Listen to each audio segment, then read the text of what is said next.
Hebrews, Hebrews, Hebrews. This is Prophets of Awakening. This is our Shabbat class, the 2nd of December, 2023. We'll be dealing with the Ascension of Isaiah, the prophet, sent to the Pterographer. You'll be surprised at the information that's involved in this story. So we're going to get into that for our topic for discussion. Okay, you can go to our YouTube channel, Prophets of Awakening. We have over 700 videos, different topics, different stories that shed a lot of light, a lot of information on the truth of the Holy Scripture. So if you like what you're hearing and receiving, I'm asking you to like, share, and subscribe to the channel. We greatly appreciate it. And for those that feel a need to support the channel, you can check out our Cash App at the bottom of the screen. And give you our hours of operation, the things that we have going on during the week. On Tuesday nights, we have our advanced Bible study, which is involve everybody, males and females. It's at 8 Central to 10 o'clock Central Time. And we have on Wednesday nights we do a lot of reading from the Tanakh. It's from 8 to 10 Central. Then we have Women's Advanced Bible Study on Thursday nights, and it's from 8 to 10 Central Time. Then we come back on Friday nights for our men's study, Advanced Bible Study, and it's on Clubhouse. So we have a non-Messianic channel, which is non-Messianic Conversations on Clubhouse, from 8 to 10 on Fridays. Okay, Central Time. Then we come back on Saturdays on the Shabbat. And we have 2 Sabbath classes, one in the morning at 10 to 12. And then we have another one to close out the Shabbat from 6 to 7, evening Shabbat class.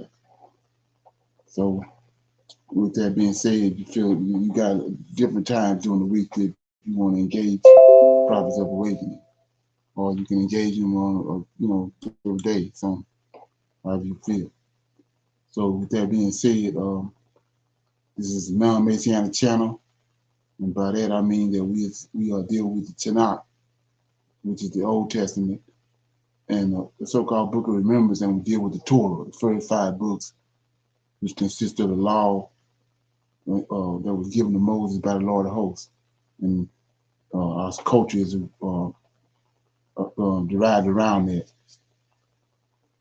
Okay, so we don't subscribe to the New Testament, to JC, Paul, and those people there. This is another group of people that has nothing to do with Hebrew Israelites. Okay, shalom and welcome to the channel, and welcome to our Sabbath class. So I must warn you to tie your shoes up, because we're going all the way in today. We're going to do our moment of silence, our Sabbath prayer, Psalms. We're going to do some current events, do some need-to-know information, and then we'll open it up for our Q&A, comments, dialogue. Then we'll go from there to the topic that's at hand, which is the Ascension of Isaiah and the information that's gathered from it. So with that being said, we're going to this moment of silence is for the Lord of Hosts, which is our Savior and our Redeemer, and our Creator Yahweh, and all that they're doing to bring about our prophesied deliverance in these last days. Okay. Oh Lord, we come this day, bow down, honoring you, and praising you, and believing in you. And we thank you for your wisdom and knowledge that you have poured out upon us. And through your prophets, you reveal the times that we, as Jacob's children, would endure. Keep us, O Lord, and guide us and deliver us.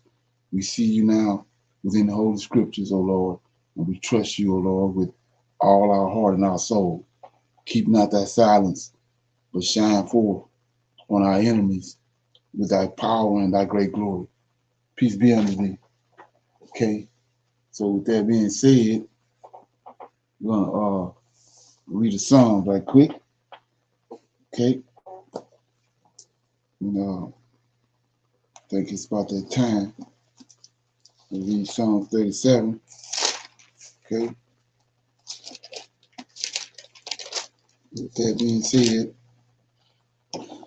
Psalm 37, the true state of the wicked, is a psalm of David. He says, "Fret not thyself because of evildoers, neither be thou envious against the workers of iniquity, for they shall soon be cut down like the grass and wither as the green herb. Trust in the Lord, do good, so shalt thou dwell in the land, and verily thou shalt be fed. Delight thyself also in the Lord, and he shall give thee the desires of thine heart. Commit thy way unto the Lord. Trust also in him, and he shall bring it to pass.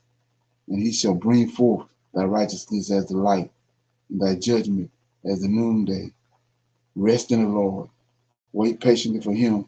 Fret not thyself because of him who prospereth in his way, because of the man who bringeth wicked devices to pass. Cease from anger and forsake wrath. Fret not thyself in any wise to do evil, for the evildoer shall be cut off. But those that wait on the Lord, they shall inherit the earth." Verse 9, I'll read that again. "Evildoers shall be cut off, but those that wait upon the Lord, they shall inherit the earth. For yet a little while, and the wicked shall not be. Yea, thou shalt diligently consider his place, and it shall not be. But the meek shall inherit the earth, and shall delight themselves in the abundance of peace. The wicked plotteth against the just, and gnasheth upon him with his teeth.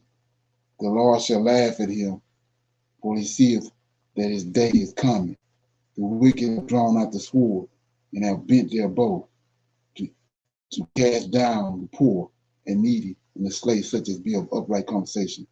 The sword shall enter into their own heart, and their bow shall be broken.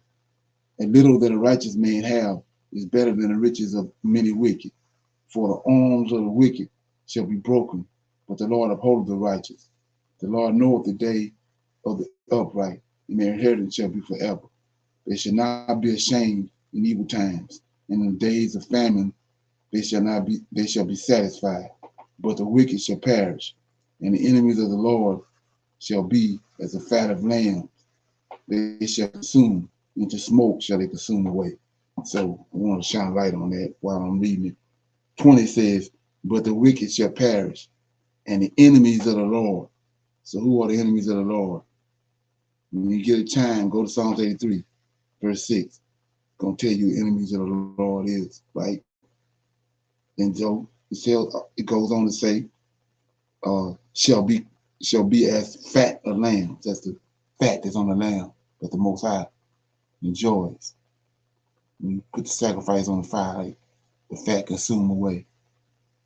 So these people that you see in Psalm 33, verse 6, they're going to consume away, just like the fat of the lamb.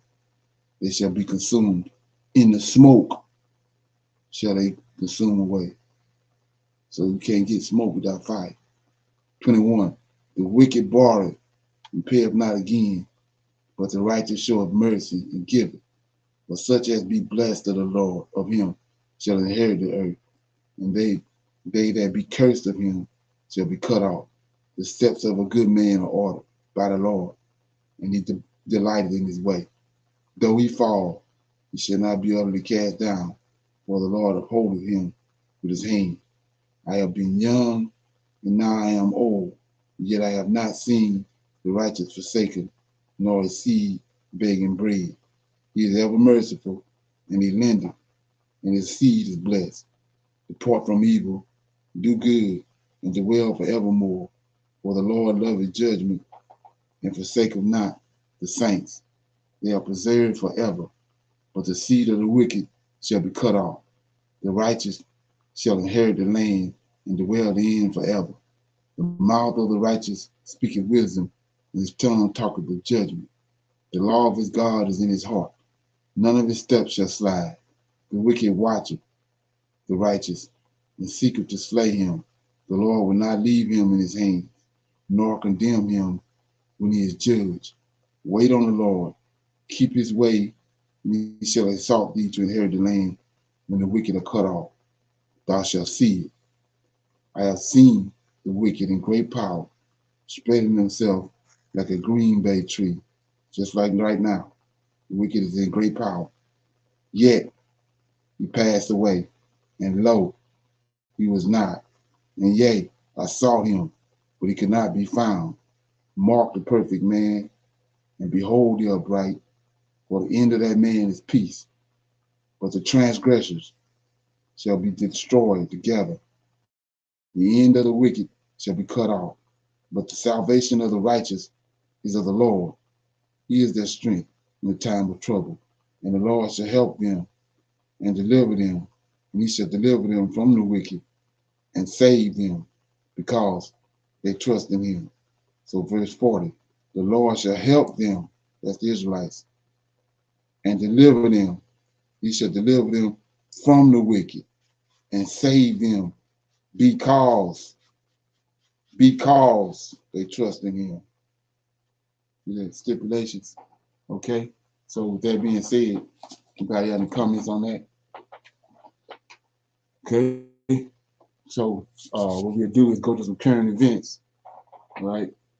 So like I said, tie your shoes up. You're going in. So we go our first one right here.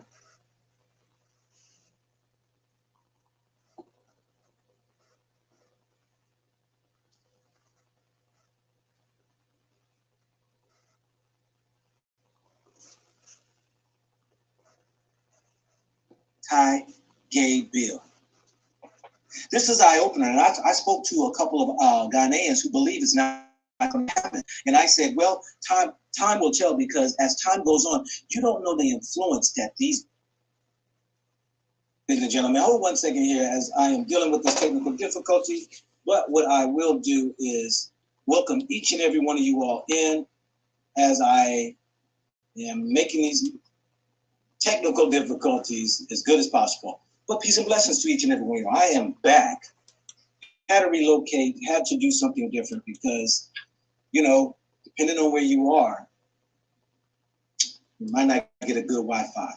For those who are joining my channel right now, first time you ever see me, I thank you for coming in. Let me say this right here, all right? This segment I'm about to do today, which I'm about to start doing different newscastings along the way. I've come up with some interesting ideas. I will be doing some newscasting at different people's businesses, shops, and locations where you can kind of see behind me of people walking by. I might grab a person off the street, ask them about a topic, have them sit down, answer a question, what have you. We're getting more of an interactions of how people are feeling in Africa about the world situations that are going on so that you can see a difference in what your little small circle is up to. Also, family, this ain't about hate. This ain't about hating on anybody. This is about us standing up for those who believe they have a right choice into managing their own lives, their own countries, without the influence of bully damn America, put the D in front of America, capitalize the E, damn Erica. Or I came up with another saying is that, instead of the Statue of Liberty, it's snatch your liberty. So snatch your liberty, something like that. Anyway, I'm always come up with these little crazy sayings. Well, what I want to do is show you the video newscast that came out here in Ghana and you're going to hear from this ambassador out of her own lips lay out a groundwork, a strategic plot, scheme against Ghana if they vote against that anti-gay bill. This is eye-opener, and I spoke to a couple of Ghanaians who believe it's not going to happen. And I said, well, time will tell, because as time goes on, you don't know the influence that these devils have, these evil, wicked people have. Now, what I said before, I'm not going to talk about, this ain't about hating anybody. But when you hear me say white, I'm referencing the nations as a whole who makes these laws, who push these agendas. It's white people. America is 70% white, 99.9% senators and congressmen, they're white. They're the ones who pass the laws, make the laws. They're the one who sits on the benches. They're the ones who makes these decisions. They're the ones who create these policies and these crazy laws that they put in place that has influence on you, your children, and your generations to come. These devilish people have no respect for what you believe in, what your country stands for. All they want is to bully you.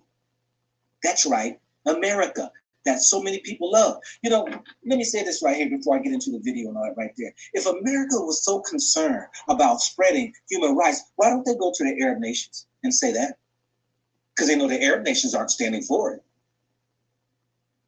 Why do they find that it's easier to come and spout and spew that garbage of evil wickedness to an African country? It's because Africa has shown their weakness. Because the leaders that are in place, not all, some of these leaders out here are weak, limp-wrist, jelly-back leaders. Instead of standing up for what your convictions are as a culture, as your spirituality, you should look the devil in the face and say, get the hell out of here. We don't need you. There is many other countries out here that Africa can do business with without America. Well, believe me, if Ghana's the number one, you're going to get her, you're going to hear her talk about this. She's going to talk about neither to buy nor sell from Ghana if you pass this anti-gay bill. Did you hear that? Did you know that scripture? It says, if you do not take the mark of the beast, you will not be able to buy or sell. Did you know the LGBT is part of the mark of the beast? Let me tell you 3 things that are part of the mark of the beast. LGBT, or the gay movement, or anything against or contrary to the Most High's laws when man and woman was created to reproduce, just like the animal kingdom, the insect kingdom, the plant kingdoms, the stars. Yes, there's masculine and feminine energy that creates stars, but that is the first thing that is totally one of the marks of the beast. The other mark of the beast is government, democracy governments that strangle and decapitate economies. If you do not comply, you die. If you don't conform to their ways. The democracy is an evil devil government. I've said before, democracy does not belong in any African country. It is almost an impossibility to have many of language and cultures and tribes and try to have a democracy. Somebody gets left out. Matter of fact, there's always 1 or 2 who walk away with all the money, and their families, of course. Number 3. The other third thing is abortion. You see, everyone's trying to figure out how to use Chat GPT.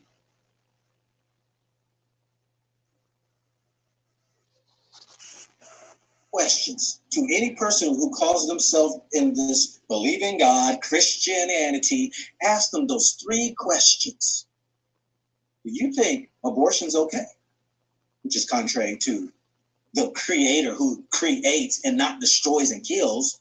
Number 2, do you believe a man should lay with man, a woman lay with woman, or a man lay with a beast? Yes, that goes on to the damn America and the European countries. And number 3, do you believe in a political party, a governmental system that is for you and can save you? When it was already said that there is only one kingdom on this earth that is through the Most High that we should follow. Let the world have theirs. Let the world do their thing. But while the world is trying to press up against us in our livelihoods, we have every right to stand up and we can push back. Yes, this is the evilness of these white devils. I've said this before. Now, let me just say this right here, because there's some people who say, well, you're just so racist. Why are you racist? My mama's black. My mama's white. My dad's white. I got white people in my family. Look, if it doesn't apply, don't cry. If it don't apply, don't cry. We're talking about the masses of nations. These nations who are European and also damn America. These nations spread garbage to include Australia, to include Canada. These countries, they bully other countries. These countries, they cause devastations amongst many of nations. If you don't comply, your men, women, and children will die. We'll put... Okay, so the moral of the conversation is that the U.S. ambassador has threatened Ghana, saying that if they pass this anti-gay bill, they're going to boycott them, sanction them. So the brother is saying that, you know, it's all tied to the scripture, the end time. So if you want to watch all of that, it's about an hour and something. The U.S. ambassador of Ghana threatens to shut Ghana economy down if the anti-gay bill is passed. Any comments?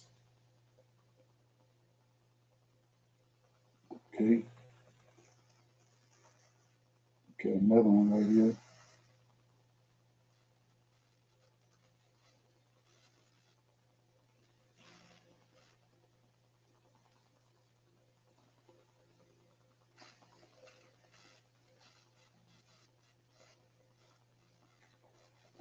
Imposed visa restrictions on Ugandan officials, issuing sanctions in response to Uganda's enactment of an anti-LGBTQ law. Also, the European Union enforced travel restrictions on the military junta responsible for the coup in Niger during the same month. The use of such punitive measures by Western powers, notably the United States and European countries, to influence African nations has been a recurrent pattern.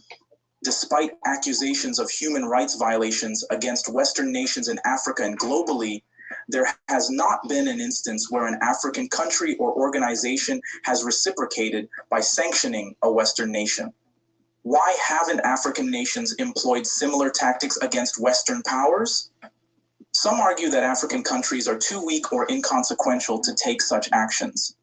However, an alternative perspective suggests that it might be time for African nations to reconsider this restraint, as the potential impact of African nations imposing sanctions on the West could result in significant consequences for Western powers. Has the time come for African nations to assert themselves through such diplomatic and economic measures? Sanctions are like penalties imposed by big countries on smaller ones when they think the smaller country is breaking the rules of international law. It's a kind of strong move used by powerful countries, often ones with nuclear weapons, to push smaller nations to do what they want. These penalties can include things like cutting off ties, calling back ambassadors, limiting money transactions, trade, or even stopping weapons sales. The main idea behind sanctions is to make the targeted country follow a specific law or expectation. While any country theoretically can use sanctions, it's usually the bigger and stronger ones that do it more often. The 5 big members of the United Nations Security Council, China, France, Great Britain, Russia, and the USA, have special powers called veto power, and they often use sanctions to help their own interests. Sadly, this approach doesn't always think about what the smaller and less powerful nations want. And the veto power of these 5 countries sometimes makes it hard for the world to live peacefully. The United Nations Security Council is seen as undemocratic because of this veto power, and this, along with the use of sanctions, makes it tough for regions like Africa, the Middle East, the Far East, and the Caribbean islands to have lasting peace. Among these places, Africa gets hit the most with sanctions, either from individual countries like the US or France, or from international groups like the UN Security Council or the European Union. When people ask why these sanctions are happening, the usual reason given is peace and security. But it makes you wonder, how does freezing a country's money or stopping trade deals, which hurts the country's economy and the lives of its people, actually help achieve peace and security? This approach seems counterintuitive because the actions taken affect the whole population a lot more than dealing with the actual problems that cause the sanctions. Take the example of Eritrea in 2009. The United Nations Security Council said Eritrea was helping terrorist groups in Somalia and having a dispute with Djibouti, so they put sanctions on the country. These sanctions included stopping the sale of weapons to Eritrea and cutting off aid and training for its military. Eritrea had to endure these tough sanctions for years, but later on, it turned out there was no proof that Eritrea was supporting terrorist groups. In 2011, the UN Security Council added more sanctions, this time involving money. They stopped 2% of the taxes that Eritreans living abroad sent back home and changed how the mining sector was being explored. After the 2009 and 2011 sanctions, Eritreans worldwide campaigned to get them lifted. They wrote letters, sent emails, and faxed appeals to all 15 members of the Security Council, asking them to think again and cancel the sanctions. Sadly, only a few members responded positively. After a whole decade of dealing with these sanctions that were based on unproven claims, the UN Security Council finally lifted them in 2018. Imagine a country going through 10 years of sanctions for something they didn't even do. Before we continue, if you find this video engaging, please show your support by liking, sharing, and subscribing to our channel. So we see right here, this is another one of those Ponzi schemes by Esau. Sanctions is involving money. When it's involving money, large amounts of money, believe me, Esau is involved. It's like the banking system. That's another Ponzi scheme by Esau. And Christianity, JC, they all Ponzi schemes come out of the mind of Esau. Okay? So remember that. So when you fighting for Christianity and fighting for JC, you're fighting for these ideals that come out of Esau's mind, which is the enemy of Jacob. Okay? In the comments. So we'll get ready to go in now. I got some need to know information right here, and it's to me it's kind of overwhelming, right? But we'll check it out. This is the first black man to be accused of the murder of a white man and found not guilty by an all-white jury. His name is Charles Caldwell. Faced with a ridiculous amount of opposition, So, do anybody know Charles Caldwell? I know I didn't until I watched this, so we're going somewhere with that. One thing Caldwell stood for was the unequivocal fight for the rights of the black people. He wasn't one to chicken out of a fight, but stood in the face of adversity with confidence and grit. The 1860s was a critical period after the Civil War, commonly referred to as the Reconstruction era. The main goals were to rebuild the nation and to address the impact of slavery. Charles Caldwell was already serving as a senator among 4 other black men in the Mississippi Senate, spearheading most of the bills that directly or indirectly benefited the affairs of black people living in Mississippi. Although none of these movements ever went smoothly, plantation owners, anti-Reconstruction Democrats, and white supremacists fought back against all of his agendas. They were intimidated by the fact that a man who was just 10 years free had a lot to meddle within the law. But Charles Caldwell was no ordinary politician. He was strong, he was fearless, he was dead shot, and nobody wanted to meet him face to face. Sounds like Michael to me. All the arrays and plots against him were organized by white Democrats and plantation owners behind his back. Against all odds, he still persisted in fighting for a common cause among the black people. Not only was he well respected by both whites and blacks, but he also stood as an intimidating terror to the racist white supremacists and to all those who constantly opposed his forward-changing agenda. Caldwell identified with a faction of the Republican Party known as the Radical Republicans. They targeted the rebuilding of the nation as well as the immediate, complete, and permanent eradication of slavery in the United States. Some of the bills Caldwell stood for included free public education for children regardless of race, and for the first time, voting rights for black men. Threatened by the possible future of Mississippi, white Democrats, as well as well-connected plantation owners, did everything within their means to reclaim the state legislature. At that time, Mississippi's population constituted more black people than whites due to the state's long history of slave importation. This further fueled the fear of a possible white minority suppression. It was said that between 1870 and 1875, the Ku Klux Klan and other white supremacist organizations killed several hundred black men and women, as well as white Republicans who stood with Charles Caldwell. Caldwell himself had a death mark on his head. Regardless, he remained ever stringent in his cause. He envisioned a better future, one in which Negroes could exercise equal rights in a society that they all deserved. Though literate, he lacked the formal education which was of flowery standards of that era. Caldwell wasn't particularly a great political orator, but he was regarded as a lucid and clear speaker who calmly and unequivocally made his cases on the Senate floor. A Democratic speaker once stated, Caldwell was far above any Negro in intelligence. He helped guide his party, and as the Warwick of the administration, he became one of the strongest supporters of Governor Ames, a radical Republican too. The 1875 elections drew near. It was a major election everyone anticipated. It was going to determine whether a biracial democracy would survive in Mississippi, a cause Caldwell long fought for.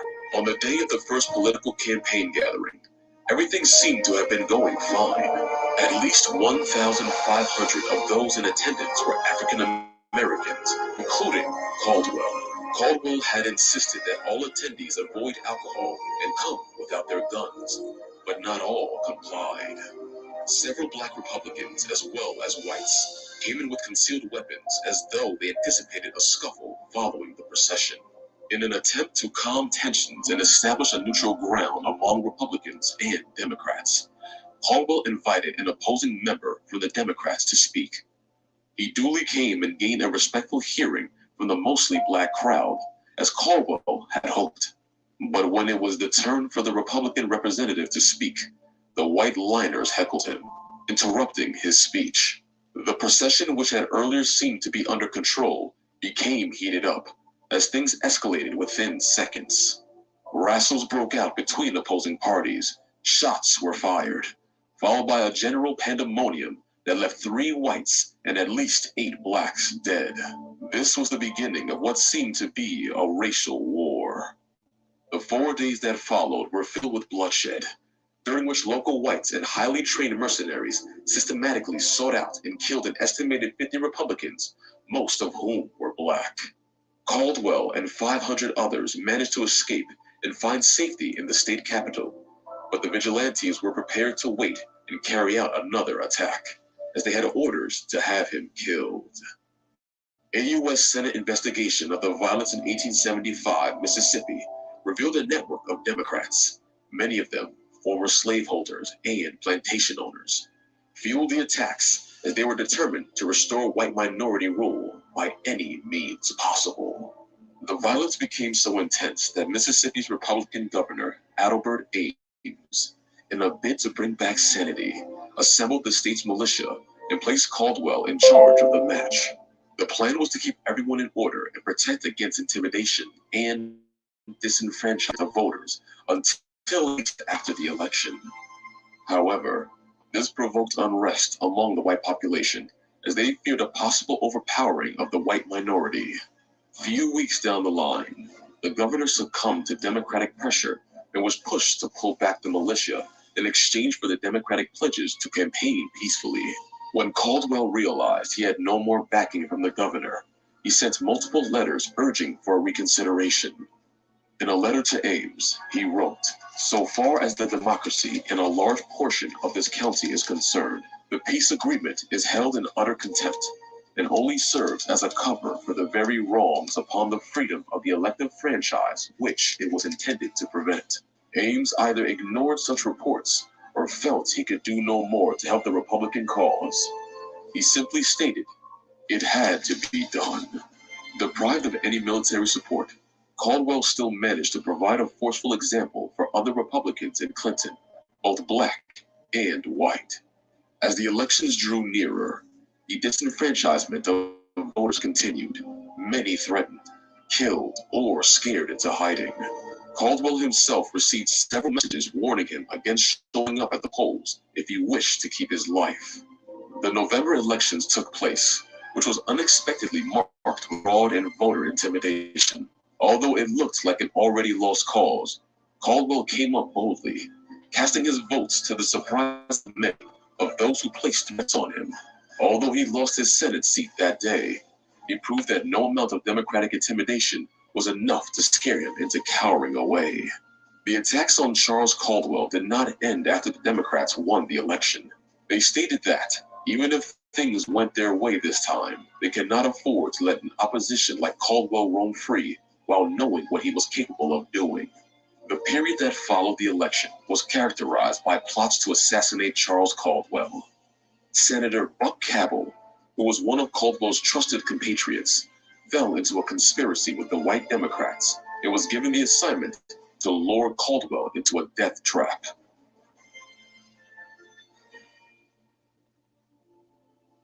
On the Christmas day of 1875, Caldwell went into the town of Clinton to learn about his nephew who had been threatened earlier that day. When he returned back, he encountered his acquaintance, Cabell, who invited him to a toast and celebration of Christmas. Caldwell was reluctant at first, but agreed to tag along after much persuasion. While the two men stood in the basement having a chat, Cabell called for a toast, which, apparently, was a signal to the assassins. As they touched their glasses, Caldwell was shot at the back of his head as he stood by the window. On realization that he had been cornered and ambushed, his last request was to be carried out to the street so that all may see that he remained defiant to the end. His request was granted. In the middle of the street, and with his last breath, he stood up to say, "Remember when you kill me, you kill a gentleman and a brave man. Never say you killed a coward. I want you to remember it when I am gone." At that instant, more bullets were fired at him, till he was confirmed dead on the spot. Other black men within the vicinity were also killed, including Caldwell's brother, Sam. Days after their death, a jury who had claimed to have investigated thoroughly failed to convict anyone for the murders. A report from... Okay. Any comments on that? Anybody know Charles Caldwell?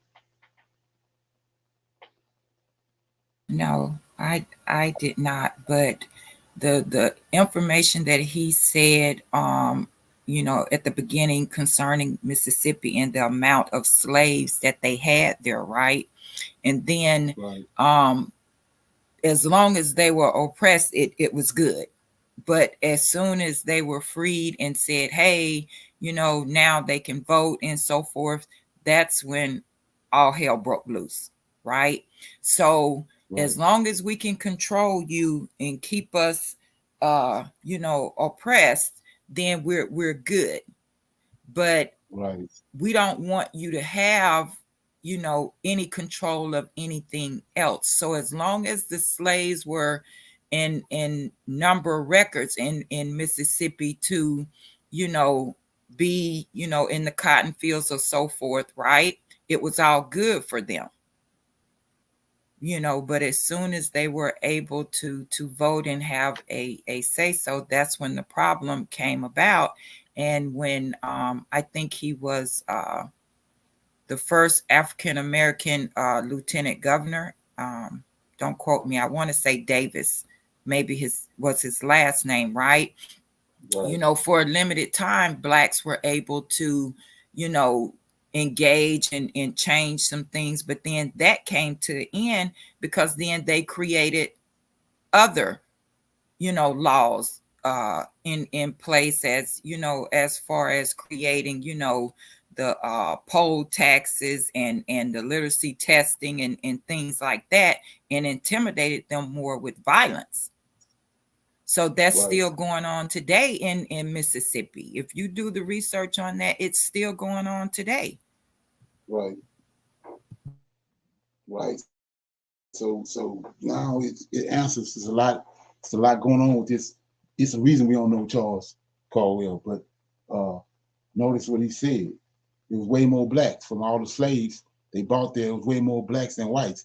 Now it explains the extreme racism that goes on in Mississippi.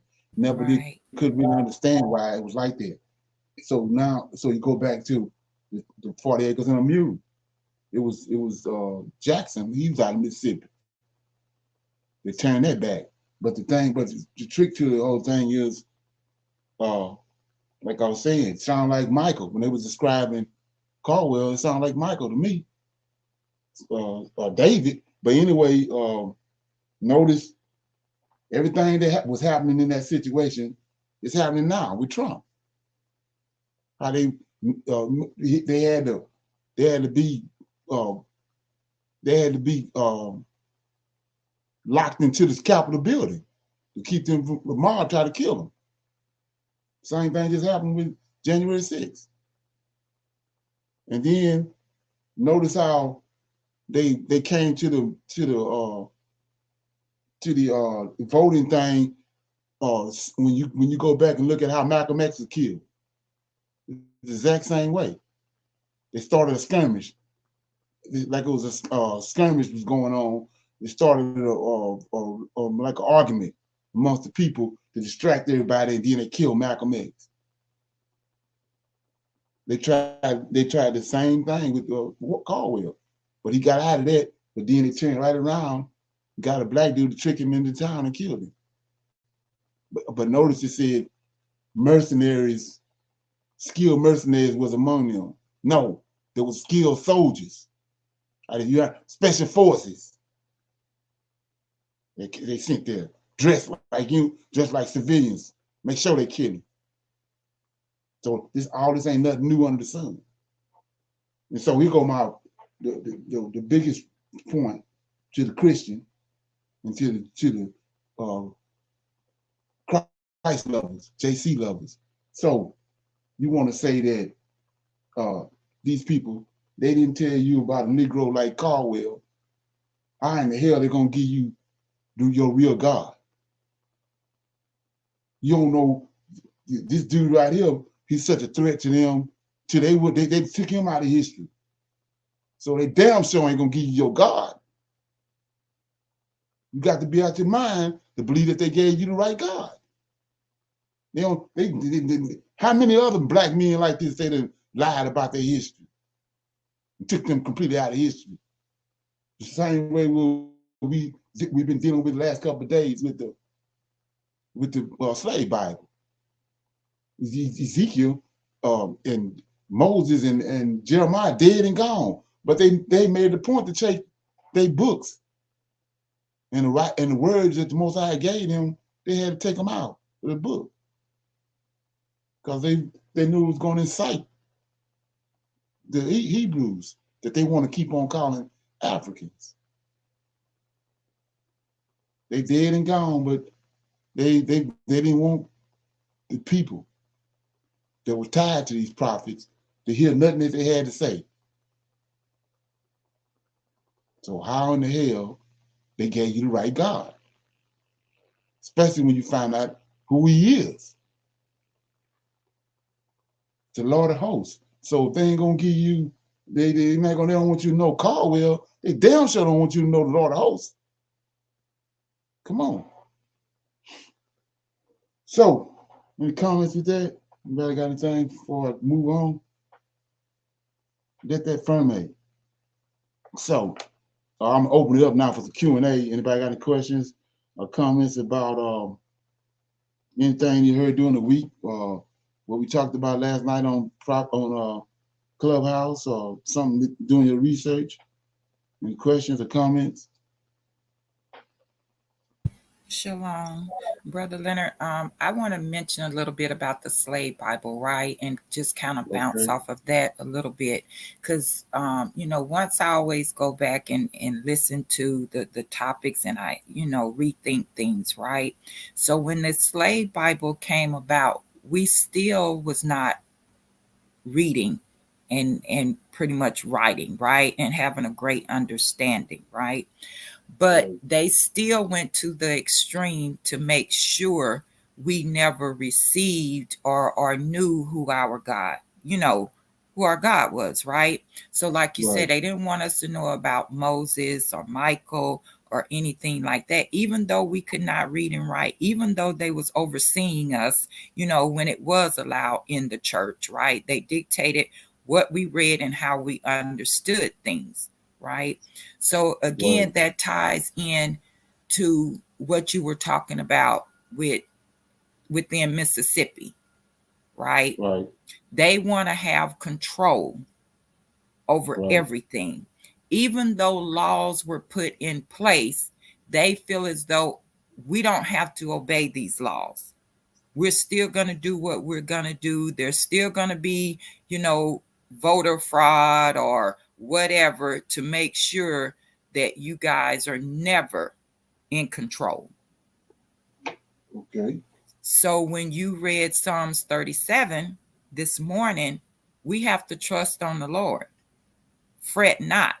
Because if we fret, we're never going to be at peace. They're working together more to keep us oppressed than anything. So I just wanted to make that little bit of statement, because last night, as you were talking about the slave Bible, and I was thinking about that, I was like, even though we could not read and write, they still went to the extreme to, disregard all of the information that was in the Old Testament to keep us at a certain level. So they knew who we were. They knew eventually we were going to wake up. They knew eventually we were going to learn how to read and write. So my question to you too is that they're saying that, one of the copies of the slave Bible, right, is at Fisk University, which is in Tennessee. Okay. And the other two are in the UK. So don't know if you really know this. How did Fisk University end up with the slave Bible? I always think that there is a connection there when these type of things happen.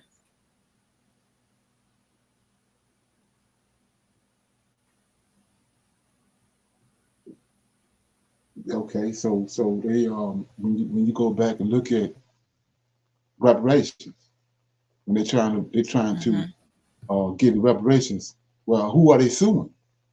They suing it. They say all the educational institutions, Yale and all them, benefited. That's how they got the Bible, slave Bible. They the ones behind the whole conspiracy against us.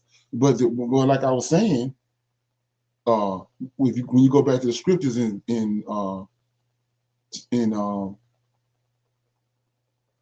Deuteronomy 32, it tells you don't. One of the stipulations that were put from the Lord of Hosts to the Israelites was don't deal with their knowledge. So look at it, like I was saying before, 100,000, 80,000 dollars they spend on education. You get an education, get a title on their name. It's their knowledge.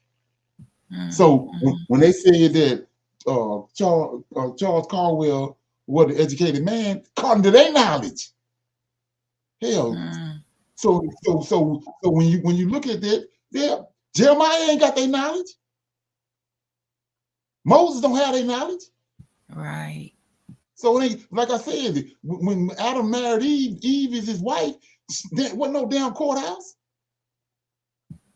So that's according to their knowledge. But she was his wife according to the Creator, not according to going to the courthouse. According to man, right? Right. So that's their knowledge. And so, like I said before, all you gotta do is get you some popcorn and sit outside the damn church every Sunday. Who the ringleaders? They're educated. The ones that went and got their knowledge. They're the ones packing in the church. They're the ones moving that program along. Like I said, the black preacher. How did he start? How did he start? We came here on slave ships. We didn't know nothing about no Christianity. They went and got a Negro, told him what they wanted him to do, put him over them. That's how the black preacher started. They created the black preacher. Just like these diseases they creating in the lab, we do the same thing with the black preacher. You're a manifestation of them. It's like I say, you go to breaking down JC and see how many damn black preachers come out of the woodwork against it. Two different types of knowledge. And that's what we spending money on their knowledge. It ain't worth a dime. Right. That's where the problem coming in at. So you can see that on the plantation. You had Negroes that they been incorporated with them and their knowledge, and then you had men that didn't. And nobody seems to deal with that. Like you said, you think it's a coincidence? You got two different books. You got the Old Testament, New Testament. You got the God in the Old Testament, God in the New Testament. Two different types of knowledge. Yes, sir. Oh yeah. So anyway, based off of that slave Bible, because like I said, JC, I'm gonna beat him in the ground every chance I get, and this slave Bible, I'm gonna beat him in the ground. So I'm gonna play this right quick, and then because I want to expand on what I talked about the slave Bible, Charles Caldwell, and then we're gonna go in the rabbit hole. So let me play this right here right quick. Part of Washington, D.C., the Museum of the Bible Washington, unveiled D.C. a chilling exhibit in 2018 that exposed a sinister chapter in history. Sinister. This exhibit showcased a rare Bible from the 1880s known as the Slave Bible, a twisted version used by British missionaries to manipulate and control enslaved Africans. But what made this Bible so sinister wasn't just its rarity.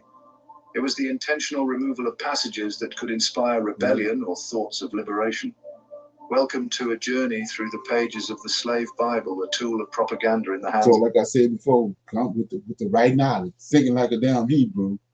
How in the hell they gave you the right God? They don't even want you to know Charles Caldwell. They're taking our books. They're taking our books. So how in the hell something is the God that showed up in Egypt and put foot up in the Pharaoh? How you gonna give me? You gonna give him to me too? But you're not gonna give me Caldwell. You're gonna take our scriptures, manipulate scriptures? Hell no. That's a telltale sign right there. JC is a fabrication. Okay.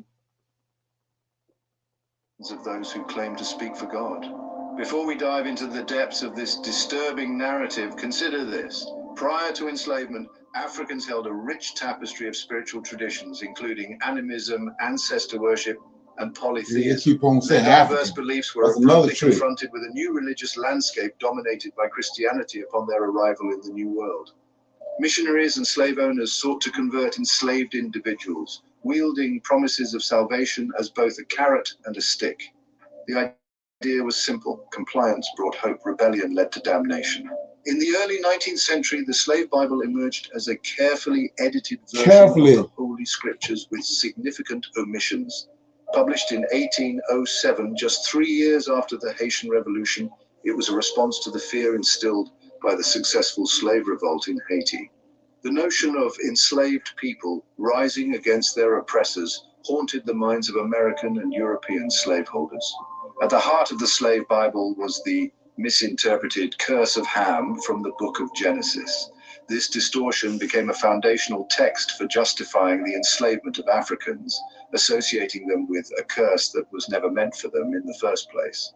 Prominent religious figures like Reverend C.F. Morgan, an Anglican bishop in Jamaica, endorsed the Slave Bible. His support and that of others underline. So let's look at something right quick. The curse. Curse, right? They said curse was Ham. Ham was cursed, right? Look at this. This is how simple this is. 101. Okay? It says, let me get it. Cain. Cain is a man, right? A man got a lineage, right? So verse 10, chapter 4, verse 10. And he said, the Lord said, what hast thou done? The voice of thy brother's blood crieth unto thee from the ground. And now art thou cursed from the earth, which hath opened thy mouth to receive thy brother's blood from thy hand. Cain the one cursed. So what you got to do is ask yourself, we see right here what these people did with the Slave Bible. They're wicked as hell. They're Europeans. Gentiles, right? They wicked as hell. So did they just manifest themselves, or like on Star Trek, they just beamed them down all of a sudden in 1800s? They just beamed them out of nowhere and manifested them, and they did that? No, it's a lineage that started right here. They go to people that was cursed. Cain. Did they make it through the flood? Hell yeah, Japhet, he got a son called Tubal. This is the people that's cursed. So like I said, that's their knowledge that you trying to make good. It ain't no good. You still trying to make it, incorporate and make it good. It ain't good. Okay? Finds a dark intersection of faith, power, and social control. These religious leaders saw the modified Bible as a means to legitimize slavery, reinforcing existing power structures. Religious leaders across denominations, from Reverend Alexander MacLeod to Reverend Thornton Stringfellow, used the curse of Ham to propagate pro-slavery theology. These all Europeans. Their writings circulated widely, shaping the theological and moral landscape of the pro-slavery movement in the United States. The Slave Bible didn't just enforce obedience, it deliberately omitted powerful passages, like the entire book of Exodus, to prevent the inspiration of freedom and justice among the oppressed. Verses promoting equality and resistance were silenced to maintain control over the enslaved. As we reflect on this disturbing history, the Slave Bible stands as a chilling reminder of how religion can be twisted to justify cruelty and oppression. It challenges us to question authority even when draped in the... So he just killed his brother, Cain, the father of these people. He just killed his brother and created himself, asked him. Well, you know, where they were. And he said, he lied. Come on.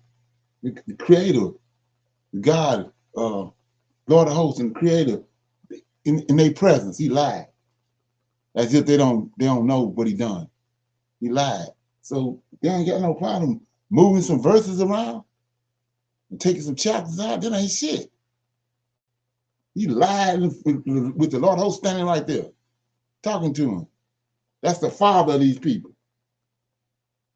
Like I say, they didn't just get beamed down in front of the damn East Coast, West Coast of Africa in 1619. All of a sudden, they just appeared to beam down. They got a history.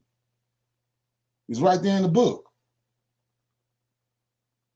But you can't put that together and correlate that because of Christianity. Sacred cloth of faith.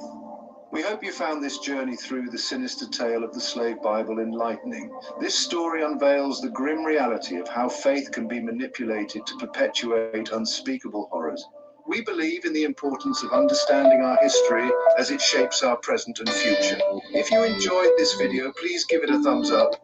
Your support helps us continue our mission of shedding light on lesser-known aspects of African American history. Don't forget to subscribe to the Black America Royalty channel for more content like this. We aim to bring you education. Okay, so I played that to play this. And we're going to the lesson. These are the reasons why they're doing what they're doing. Teaching of Black history in schools, and the reasons will astound you. We're shedding light on the shocking truth behind the omission of Black history from our school curricula. Yes, schools have forbidden it, putting the future of students at stake. But why? Stick around till the end to see if things have changed in recent years. From the 19th century to the 20th century, deliberate efforts were made to suppress Black history by those in power, aimed at maintaining control and upholding racist ideologies. But why would anyone want to ban Black history in schools? You'll be shocked to know the real reason behind the removal of the stories of a significant part of our population. Children were literally denied access to schools, meaning they were not allowed to make informed decisions. Then, how were they supposed to enlighten themselves? Let's try to understand the dark conspiracy behind this. The Springfield race riot of 1908 in Illinois played a crucial role here.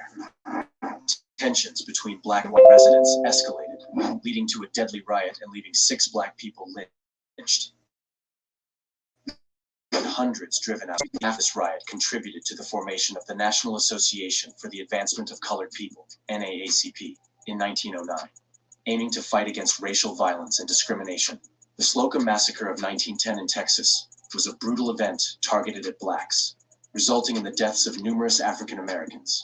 The incident remained buried in history until investigative efforts unveiled the horrific details in the 1980s. These are just a few instances of the violence and oppression faced by Black Americans throughout history, painting a grim picture of the realities our Black brothers and sisters have endured. So, why isn't this history being taught in our schools? The truth is, the omission of Black history from curricula was a deliberate act perpetuated by white supremacists who wanted to maintain the status quo of racial segregation and oppression. By erasing these stories from textbooks, they sought to perpetuate a distorted narrative that diminished the contributions and resilience of Black people throughout history. Unfortunately, this trend of erasing Black history continues to persist in some parts of our education system. The consequences of this erasure are profound. Black students are deprived of the opportunity to learn about their heritage, culture, and the struggles their ancestors faced and overcame.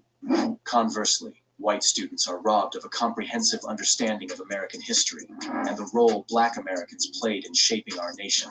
The erasure of Black history from school curricula has left a deep and lasting impact on Black communities. When students are not taught about the struggles, achievements, and contributions of their ancestors, it creates a sense of disconnection and alienation. It reinforces the idea that Black history is somehow separate from American history when, in fact, it is an integral part of the fabric that makes up our nation. Furthermore, the erasure of Black history denies all students the opportunity to learn about the struggles and resilience of Black Americans in the face of adversity. It prevents them from understanding the historical context of racial disparities and the ongoing fight for civil rights.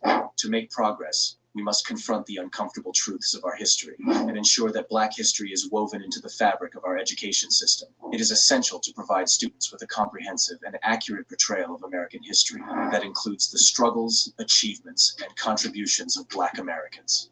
Many advocates, educators, and organizations are working tirelessly to promote the inclusion of Black history in our school curricula. They understand that acknowledging this history is not about assigning blame or guilt, but about recognizing the truth and learning from our past to create a better future. It's time to challenge the status quo and demand change. We must call on policymakers and educational institutions to take action and ensure that Black history is given the prominence it deserves in our classrooms. Implementing inclusive and diverse curricula that celebrate the diversity of our nation will help break down the barriers of ignorance and create a more tolerant and compassionate society. Okay. Any comments on that?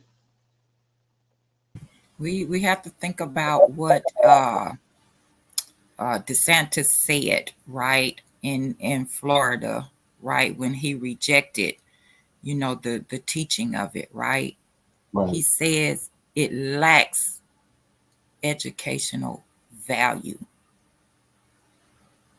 So think about that. Right.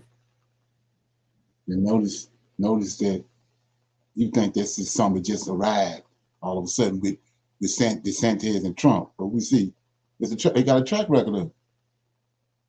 We go way back, and that's one of the other things I keep saying about Esau, the genius of Esau. What people don't understand, a lifespan is 70 years. Now, with all the trickery they're doing now, 50 years. So here you come, you born there, and I see this all the time. I even seen it in my family. So 50, you 50 years old, or you born, you get to be 20, 25 years old. You think you doing some shit nobody else ain't done. All you got is the funky 25 years that you've been on the planet. That's all you know. You don't know nothing else. And that's what he playing off of. That's how he devised the New Testament. He demoralized all our forefathers, killed them and brutalized them, and then the next generation, all he did was tell them, "Go, here go Jesus." That's all they know. Like I said, it's like buying a laptop. You can't put a laptop can't do no more than what apps you put in it. That's it. And that's what he do. That's what I said about the 18 missing years. They take them 18 missing years of JC. They took them and put them and incorporated it out into our system. Time we born till we get 18, graduate from high school, you duped. Because everything you got, they gave it to you. You ain't got nothing else. You ain't talking to Jeremiah and Isaiah and them. They dead. All you got is what they done gave you. So that's the beast system right there. Like the brother was saying, the abortion. That's unheard of with our forefathers. Come on. And that's what they done. It's even to the day. And you can see how each generation get more and more wicked, more and more out of control because of that. They don't know nothing about kids now that's 18 on. They don't know shit about slavery. That's why they can run to a white person with sexual intent or emotions, love emotions. If you understood the damn history, how are you gonna get some kind of love emotions for those folks? But because of the system they got in place, like I said, which is what the crazy part is, you paying $100,000, $200,000 for their knowledge. Right. The knowledge ain't hitting on shit. You know everything about them. They lack melanin. The God gene, he was oozing with melanin, but you trying to pay for some knowledge that, they lack it. Then you want to know why we so discombobulated. Come on. Yes, sir. We can learn about the European, the Spanish, French history, but we can't learn about Black history. You know what I'm saying? If we're taught that, right. You know what I'm saying? We're gonna know, right. Brother Leonard, the reality of oppression throughout history, and they don't want us to know that. Because it's going to go against right. everything this country prides itself on. So you think about that, right? Hey, you can learn everything else in school, but right. learning, African American history is just going to be way too much. So no, we're going to keep teaching you about this European, Spanish, French, whatever, even Japanese history. You know what I'm saying? We can learn all of that, but Black history, no. So he sit right there and say it. It's right there in the curses. Like I said, that's the mechanism that a lot of these people that so-called was awakened through the curses. Deuteronomy 28. Well, it tells you in Deuteronomy 28, a nation of people is going to come. Like I said last night, swift as an eagle, and their language you're not going to understand. So, if you can't understand their language, damn sure can't understand their writings. So when you say they illiterate, they couldn't read, they couldn't read your language. They can read the Hebrew, they can read the original Hebrew from our forefathers before they came here. So that's like I said, that's a trick. When you holler about they was illiterate and it's right in your face, it just told you how dangerous Charles Caldwell was. Then they turned around and said that he wasn't that apt in reading. No, he wasn't apt with your writings. But he's a Hebrew Israelite. You can bring David, resurrect David right today and bring him here. As far as they're concerned, he illiterate. You can't read the bullshit they got. But you can't denigrate him because of that. Come on. So anyway, we're gonna go into this the Ascension of Isaiah, and so this way it gets real ugly. We're gonna go into the down this rabbit hole. I'm in the pseudepigraphy. This is one of those places they tell you don't go. Don't go. It's in the wilderness. Don't deal with it. It ain't no good. So we're gonna see how when I read this, a lot of things from these people can concoct it, because that's all they can do is mimic what we do as Hebrew Israelites. They took the Old Testament and they made the New Testament. Took the Lord of hosts and they made Jesus. So let's look at it. It's this Ascension of Isaiah. It says, like I said, we already seen, they took a whole books, chapters and verses and out of the Bible and made slave Bible to lead you to a certain place. So we're going to see when in the process of reading this, a lot of dots going to be connected. It says, in the 26th year of his reign, Hezekiah. So right here out the back, we're taking you to the time when Hezekiah existed. And we don't know none of this because it was taken out. So it says, in the 26th year of his reign, Hezekiah, king of Judah, summoned Manasseh, his son. And he was his only son. See, those two things we don't even know. We didn't know that. He summoned him in the presence of Isaiah. See that? We didn't know Isaiah was connected to Hezekiah. So anyway, Isaiah, son of Amos, the prophet, and in the presence of Jabaz, the son of Isaiah, in order to hand over him the words of righteousness which the king himself had seen, and the words concerning the eternal judgment and the torment of Gehenna, that's hell, and the prince of this world, this is a fallen angel, and his angels, and his authorities, and his powers, and the words concerning faith in the beloved, which he himself had seen in the 15th year of his reign during his sickness.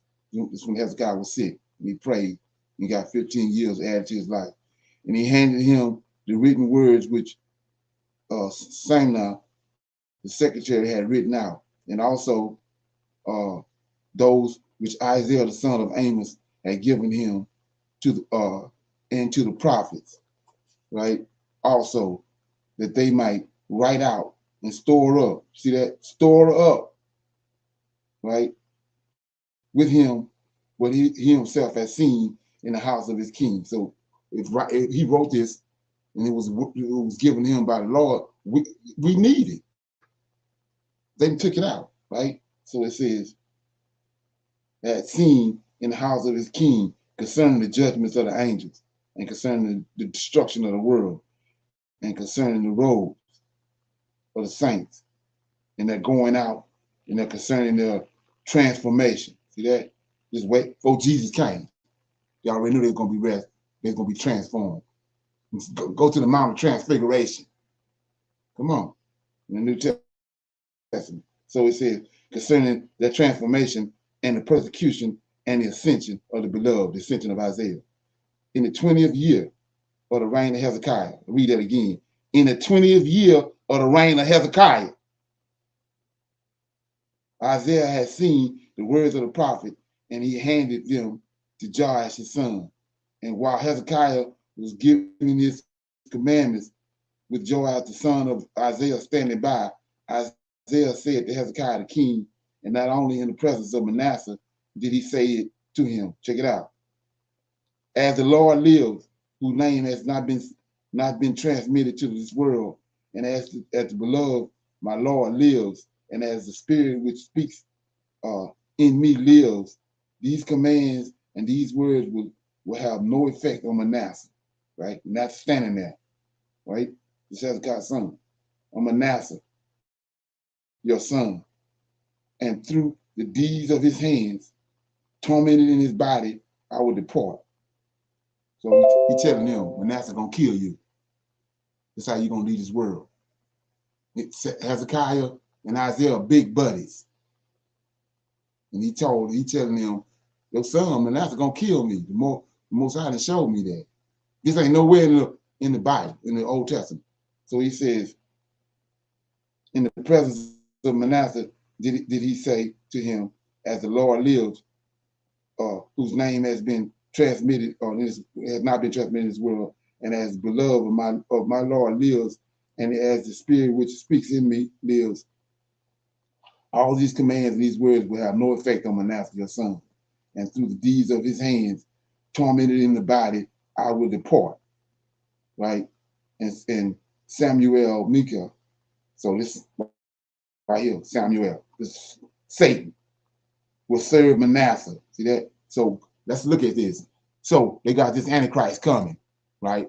They saying the Antichrist is gonna come, and in this spirit of Satan, which is Samuel, gonna embody him.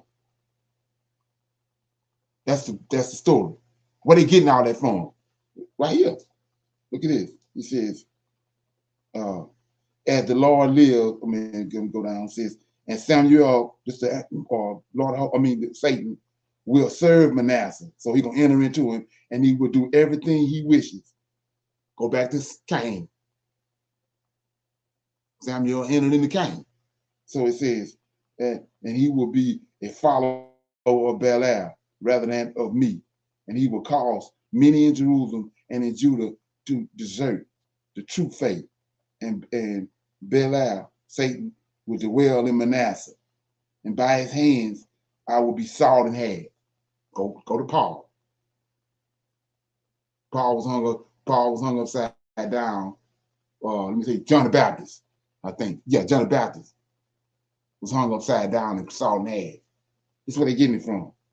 So it says, and he will cause in many Jerusalem and Judah to descend from the faith, and Belial will dwell in Manasseh, and by his hands I will be sawed in half. All this was showed to Isaiah.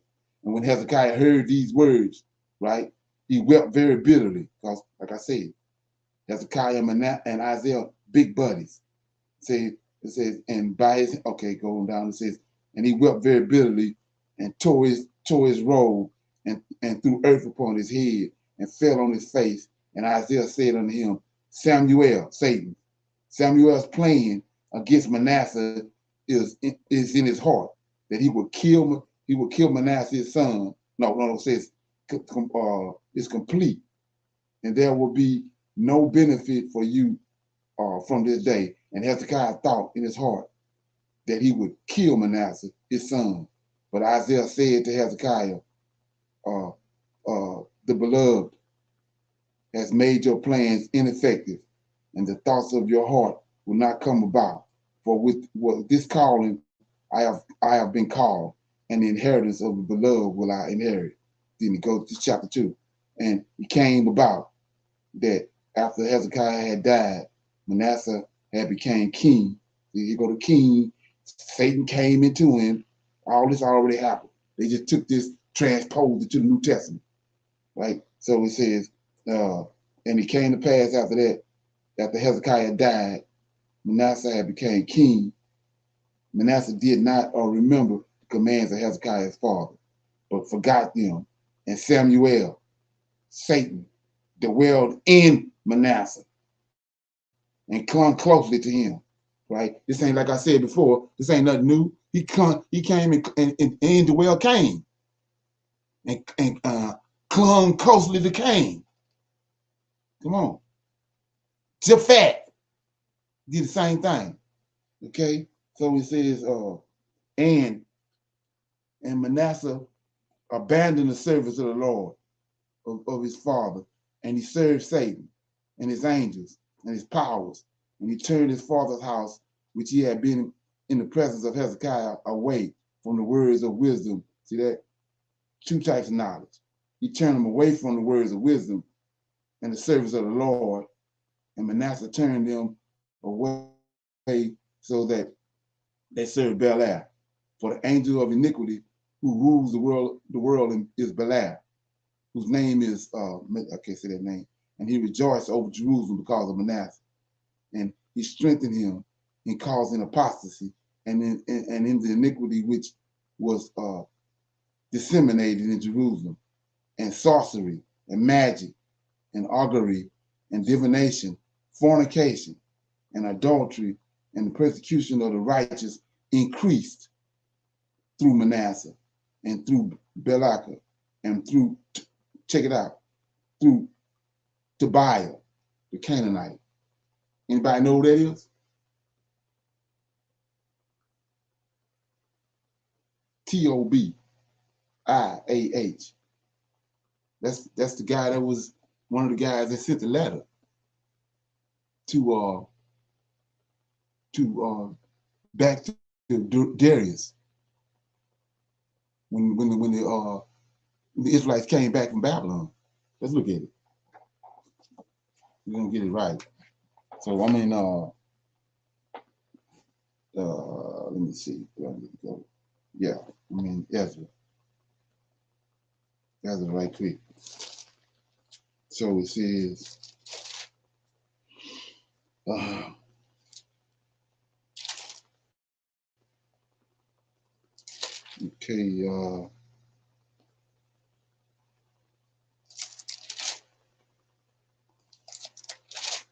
yeah, let's get it.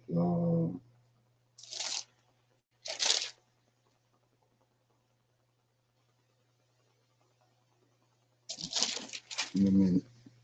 So it says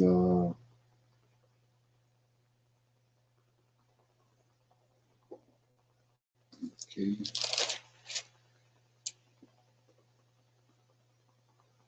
Okay, you go.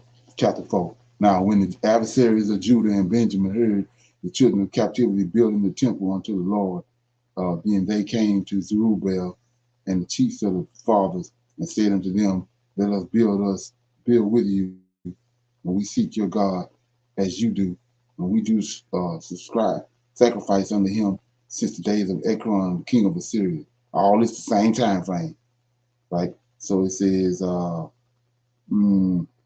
4.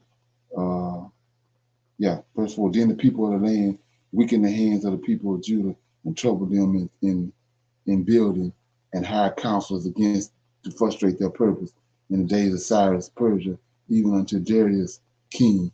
And in the reign of Ahaz, beginning his reign, or wrote they unto him accusations against the inhabitants of Judah and Jerusalem. And in the days of Akron, wrote Bizrah, Tebah, Akra. You keep on going. Let's see.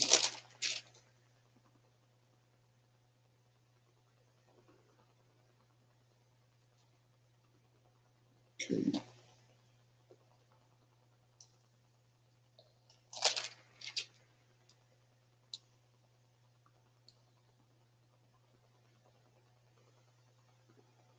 Yeah, I'm gonna show you that name in a minute. I don't want to digress from where I'm going.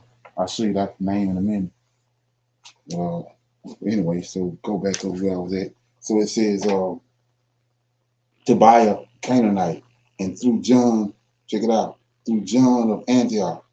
Now all of a sudden it's a John there. John the Baptist, John apostle, and through John of Antioch, and through Zealot, Newa, and the rest of the Acts, behold, they are written in the book of the kings of Judah and Israel, who was the brother of his father. Let me see where that's good. Okay, and then it says, and when Isaiah the son of Amos saw the great iniquity which was being committed in Jerusalem. So Hezekiah died. Isaiah's still alive, and he told Isaiah before he died, Hezekiah before he died, the son gonna kill me. So when he died, when Hezekiah died, Manasseh went.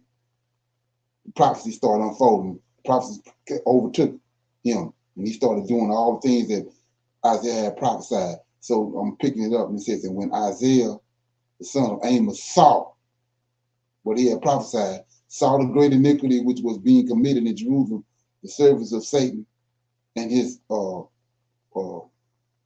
wantonness, he withdrew. Check it out. He withdrew from Jerusalem, dwelt in Bethlehem of Judea, right?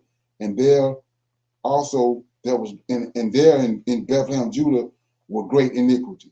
And he withdrew from Bethlehem and dwelt in the mountains in a desert place. Okay? You got to ring a bell, anybody?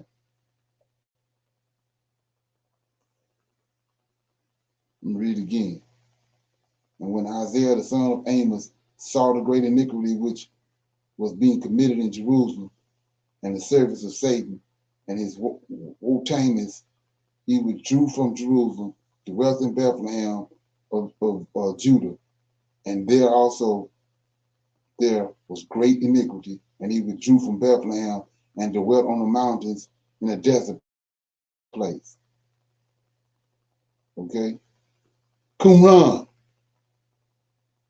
That's what these people came later. When Esau came into the land, this is where they copping off of this. See that? So it says, and he withdrew from Bethlehem, dwelt in the mountains. Where Qumran at? It says, in a distant place. And Micah, check it out. These are minor prophets.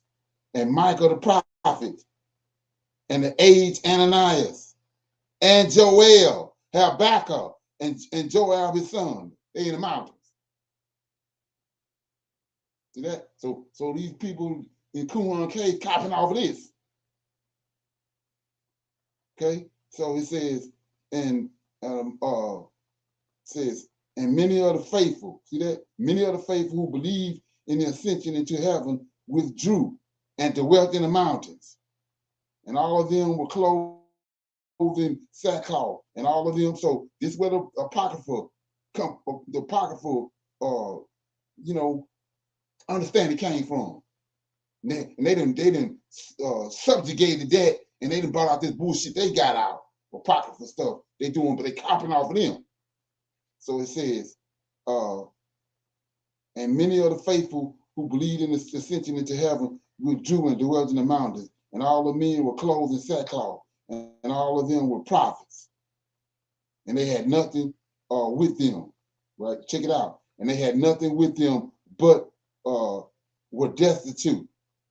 And they all lamented bitterly over the going astray of Israel, and they had nothing to eat except herbs, which they gathered from the mountains, and when they had cooked them, they ate with Isaiah the prophet, and they dwelt in the mountains and on the hills for 2 years of days. See that? So that's what these Edomites doing. You know, the Edomites in the land, they're the ones who left in 70 AD. This is what they're copying off of. JC talking about sell all your stuff. Sell everything. You don't need nothing. Here it is right here. Let me read it again. All of them were clothed in sackcloth. All of them were prophets. So this understanding, this history right here been wiped out. It glazed over with New Testament, a copy. So it says, all of them were prophets. They had nothing with them, but were destitute. And they all laminated bitterly over the going astray of Israel, and they had nothing to eat except wild herbs, right? They got John the Baptist eat grasshoppers, okay? And they gathered from the mountains, and when they had cooked them, they ate them with Isaiah the prophet. See that? Isaiah the prophet. See that? Isaiah, the disciples and all of them, Isaiah ain't nowhere around the disciples. 2 different events, but they're exactly the same. So he says, Isaiah the prophet, and they dwelt on the mountain and on the hills for 2 years of days. So, like I was saying, so now go back to Daniel, what Daniel had said.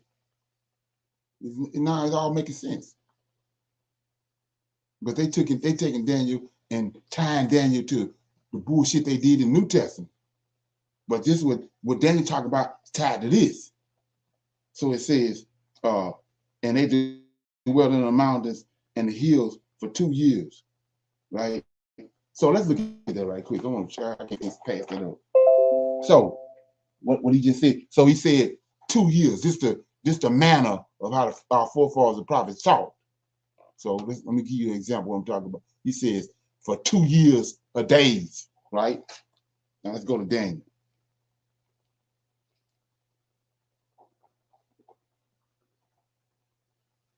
Okay, I'm in Daniel chapter 9, I think it is. Yeah, chapter 9. Okay, see that? So chapter 9, verse. This is what I told you. This is where when they tricked it off and it said that the Messiah was in Daniel 9:25, but we know it's we know that it's Zerubbabel, right? So Zerubbabel fit in the same time frame. What I'm reading now. So it says 25.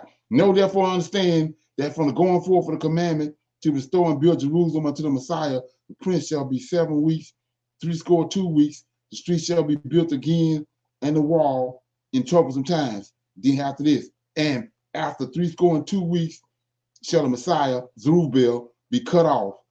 That's in Ezra, but not for himself. Then here we go. And the people of the prince that shall come, that's Antiochus. It's all the same time frame, but they didn't split it all up, tricked it off.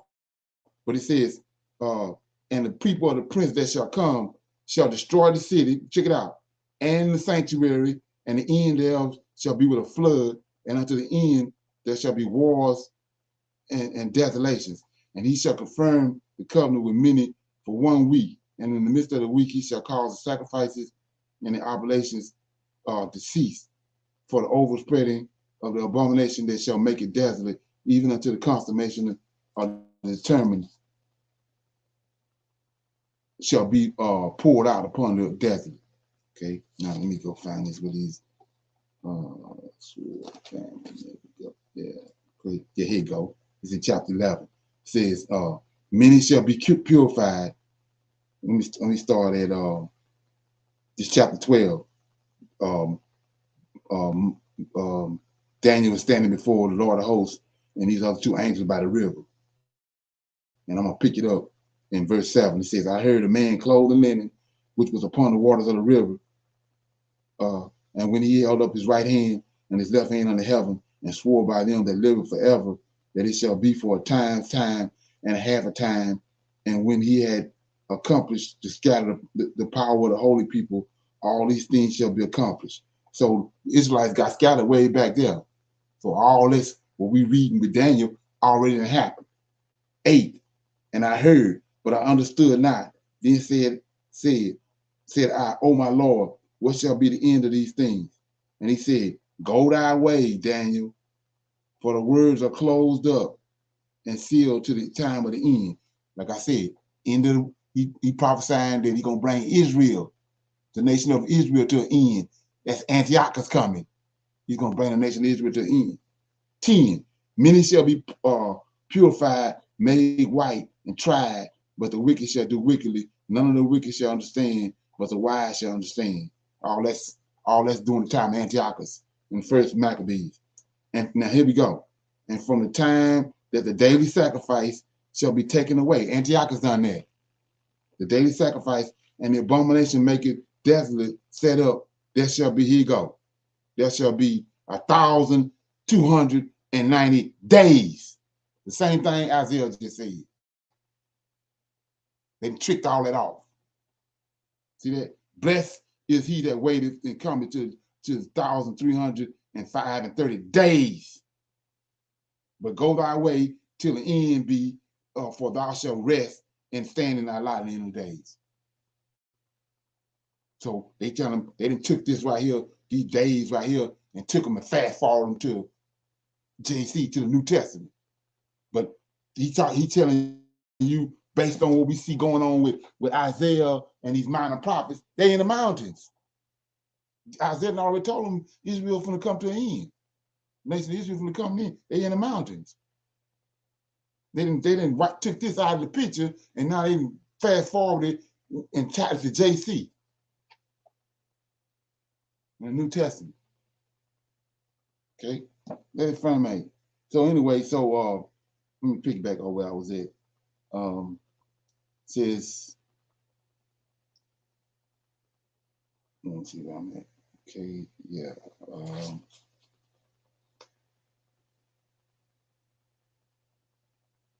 Says, and say in the 20th year of the reign of Hezekiah. Okay, I didn't see. Let me see. Yeah, read that. Let me find out where I'm at. Okay.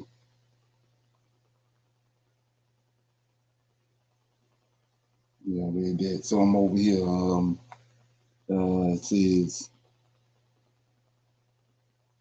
and he struck and abused. I didn't read that. So it says, and after this, while they were in the desert, there was a certain man in Samaria named Bechiah, the family of Zedekiah, the son of Cana, the false prophet, whose dwelling was in Bethlehem. And Zedekiah, we know who Zedekiah is, son of Chanas, who was the brother of his father, was a teacher in the days of Ahab, king of Israel, and the 400 prophets of Baal, and he struck and abused Micaiah. See that? So they don't tell you this. So they beating the hell out of the prophets, but they want to take you to JC that he was the one just getting the hell beat out of. But it's they getting it from there, from what happened to the prophets, and putting it over there in this New Testament. So it says he was abused by Ahab, right? They beaten Micaiah, the son of Amida, the prophet, and he was abused by Ahab, and Micaiah was thrown into prison. We don't know nothing about this. With Zedekiah, the prophet, and they were with Ahaziah, the son of Alman. I can't say that word. And Elijah, see that? Elijah in this situation. Elijah, the prophet from Tishbite in Gilead, reproved Ahaziah in Samaria, and he prophesied concerning Ahaziah that he would die on his bed of sickness, and Samaria would be given into the hands of some Shalmaster. So that's the 10 tribes. But notice what it says. It says, let me get it right. Samaria would be given into the hands of Shalmaster. That's in 2 Kings 17, because he had killed the prophets of the Lord. And when the false prophets who were with Ahaziah, the son of Ahaz, and their teacher, Jairus, from the mount of Joel, heard. Now he was the brother of Zedekiah. When they heard that, they persuaded Ahaziah, the king of Aragon, to kill Micaiah. So they killed Micaiah. That's one of the minor prophets, right? It says, and Bechiah discovered and saw the place of Isaiah and of the prophets who were with him. So they found a place where they was in the mountains. For he himself dwelt in the district of Bethlehem, and he was a follower of Manasseh, and he prophesied lies in Jerusalem, and there were many from Jerusalem who joined with him, and he himself was from Samaria, and it came about, here you go, check it out, it came about when Shalmaster, the king of Assyria, came, captured Samaria, right, and took the 9 tribes into captivity, and led them to the province of the Medes, and by the river Gozan. This youth escaped and came to Jerusalem in the days of Hezekiah, king of Judah, but he did not walk in the ways of the Samaritans, the ways of this youth was escaped and came to Jerusalem in the days of Hezekiah, king of Judah, but he did not walk in the ways of the Samaritans, farther, because he feared Hezekiah, and he was found in the days of Hezekiah speaking words of iniquity in Jerusalem. So he prophesied.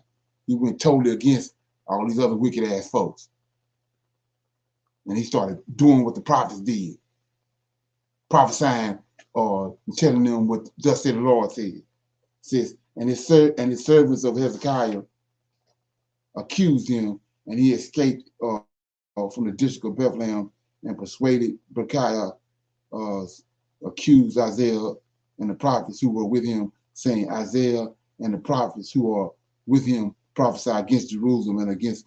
So this is where I was telling you, this is where the apocalyptic language they're always talking about. They want to put it on John the Baptist and on the apostles, but it's these men, the minor prophets, right here, where the apocryphal language came from. So it says, Isaiah and the prophets who were with him prophesied against Jerusalem and against the city of Judah, that it will be laid waste.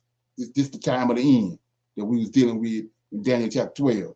And also against Benjamin, that will go into captivity, and also against you, O Lord King, that you will go bound with hooks and chains of iron. But the prophecy lies against Israel and Judah. And Isaiah himself has said, I see more than Moses and the prophet. Moses said, there is no man who can see the Lord and live. Check it out. Go back to JC. There is no man who can see the Lord and live. This is Isaiah. But Isaiah has said, I have seen the Lord, and behold, I am alive. Know therefore, O King, that they are false prophets. And he has called Jerusalem Sodom, and the priests of Judah, and the princes of Judah, and the Jerusalem he has declared to be the people of Gomorrah. And he brought many accusations against Isaiah the prophet before Manasseh.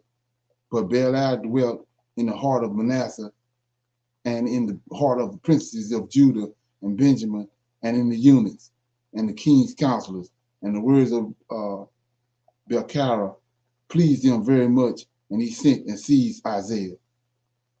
For Belial was very angry with Isaiah because of the vision and because of the exposure with which he had exposed Samuel as Satan, and that through him there had been revealed the coming of the beloved from the seventh heaven, and his transformation and his descent, and the form into which he must be transformed, namely the form of a man, and the persecution with which he would persecute, and the torment which the children of Israel must torment him, and the coming of the 12 disciples. See, this is why they injecting all this, but I'm gonna read it.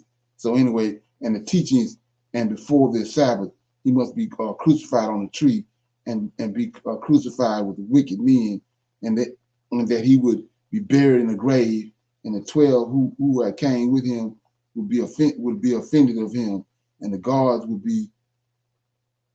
would guard the grave, and the descent of the angels of the church which is in the heaven. So we know this garbage, whom he will summon in the last days, and the angel of the Holy Spirit and Michael. Look at this. And the angel of the Holy Spirit and Michael, and the chief of the holy angels will open his grave on their day, and that beloved sitting on their shoulders will come forth and send out his 12 disciples, and they will teach all nations and every tongue the resurrection of the beloved, and those who believe in his cross will be saved, and in his ascension to the seventh heaven from where he came, and that many who believe in him will speak through the Holy Spirit, and there will be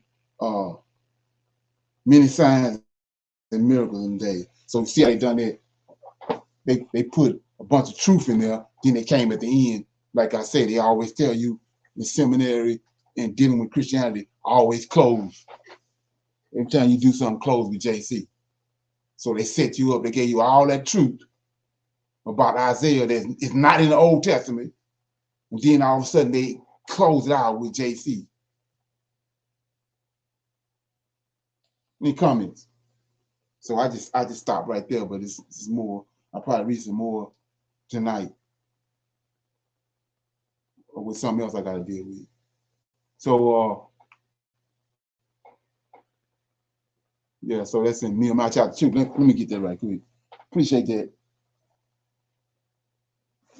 Nehemiah chapter 2. Yeah, right. I was over there in Ezra. I was getting that mixed up. Okay. Nehemiah chapter 2. Right. Let me see. Okay. Yeah. So it says Nehemiah chapter 2 in the King James, and it came to pass. Let me see what it said. Okay.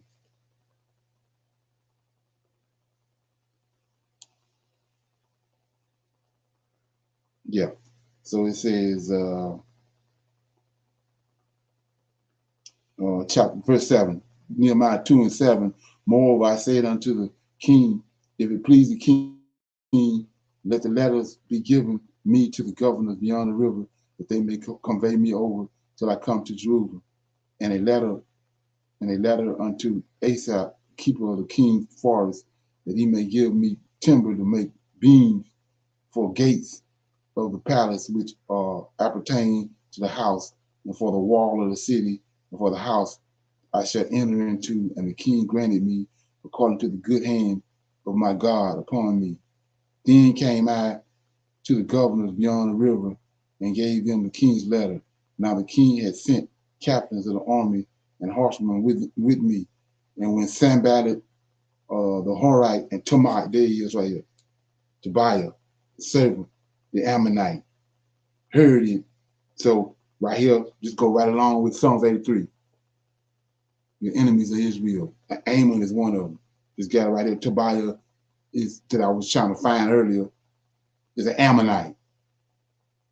But my point is this: all these names that's in the Ascension of Isaiah, they all live. It's all at one time period, and they taking different things out of these stories and putting them over in the New Testament in different places.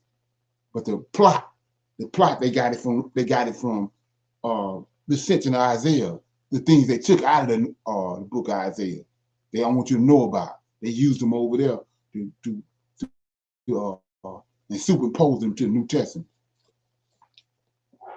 Right. So with that being said, it's good to understand how these people operate. So you say, what are you talking about?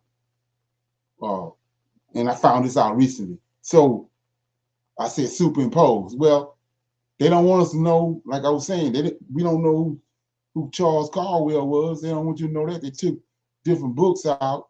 So they damn sure ain't gonna give you who our God is.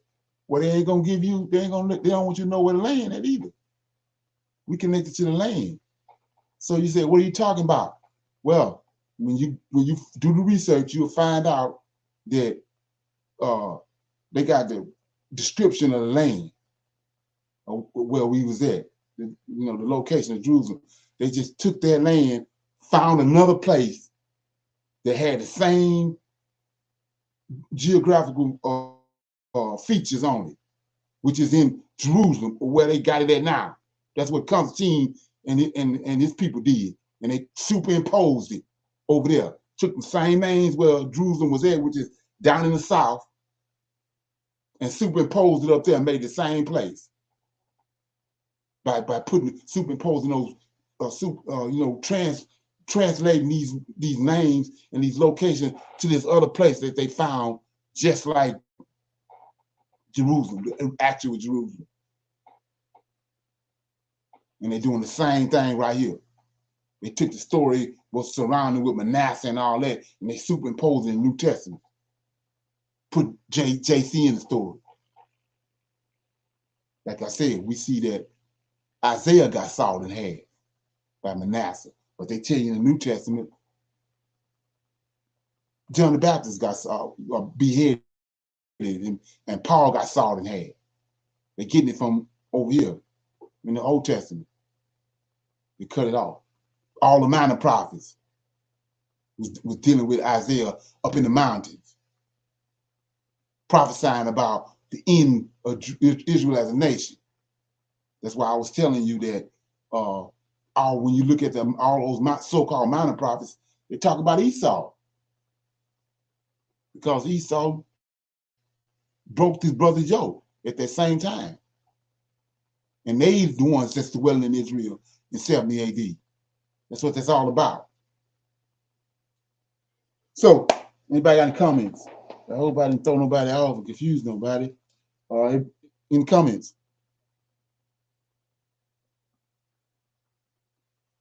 Everybody good? Yes. Okay. So, with that being said, let me say shalom to everybody. I'll see y'all at 6 o'clock so we can close Shabbat out. Hold on 1 minute. Let me see what's just going on with this.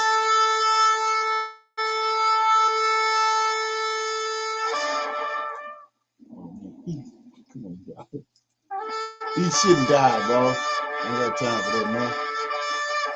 Nehemiah. Okay, yeah, appreciate that. All right. So I'm gonna say shalom to everybody. I'll see y'all tonight at 6 o'clock.